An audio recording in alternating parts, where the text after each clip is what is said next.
মুআজ ইবনে জাবালকে ইমাম বানালেন। উনি মাগরিবের নামাজে সূরা বাকারা ধরছেন, কোরআনের সবচেয়ে ছোট সূরা। হ্যাঁ, বড়? কত বড়? 286 আয়াত, অনেক বড় সূরা। দেন মাগরিবের নামাজে যদি এটা ধরে, পিছনে হচ্ছে কর্মচারী সাহাবী যারা খেজুর বাগানে কাজ করতেন। এক সাহাবী রাগে নামাজ রাইখা চলে গেছে, রাগে নিজে নিজে একা একা বারান্দায় নামাজ পড়ে বিশ্বনবীর কাছে বিচার। Direct action, action action, indirect না। এটা কি অ্যাকশন? ডাইরেক্ট বড় হুজুরের কাছে যে বলে, ইয়া রাসূলুল্লাহ, কেমন ইমাম পাঠাইছেন, মাগরিবে বাকারা দিয়া ধরছে। বিশ্বনবীর চেহারাটা আগুনের গোলার মতো লাল হয়ে গেল।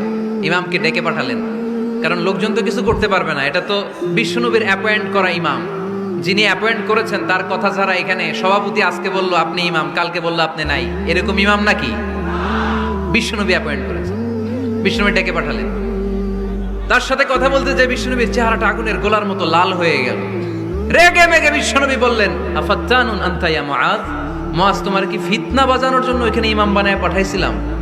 খবরদার, যখন মানুষের ইমামতি করবা, ইদা আম্মাল, তুমি যখন ইমামতি শুরু করবা, ফালিউখাফিফ, সেজন্য সালাতটারে ছোট করে, সেজন্য বড় না করে। ফাইন্না ফীহিমাল মারিদ ওয়াল মুসাফির, কেননা তোমার পিছনে অনেক মুসাফিরও দাঁড়াইতে পারে। আমি যাচ্ছি এখান থেকে আরেক দিকে, দেখলাম মাগরিবের নামাজ শুরু হয়েছে, ভাবলাম সফর যেহেতু শুরু করছি, নামাজের সময় নামাজটা পড়েই যাই। তো আমি ঢুইকা দেখি বাকারা দিয়ে ধরছে উনি, তো আমি পড়তে পারবো? বিষ্ণু বললেন, তোমার পিছনে মুসাফির দাঁড়াতে পারে, মারিদ অসুস্থ দাঁড়াতে পারে, জাল হাজা হাজতওয়ালা লোক দাঁড়াইতে পারে। ছোট করে নামাজ পড়ায় মুআজ, ছোট করে। ইয়াসসিরু মুআজ, দোহাই লাগে, ইসলামটারে সহজ করে রিপ্রেজেন্ট করবা। ওয়ালা তুআসসিরু, কঠিন করো না। বাশশিরু, সুসংবাদ দিও মুআজ। ওয়ালা তুআসসিরু, কঠিন করো না।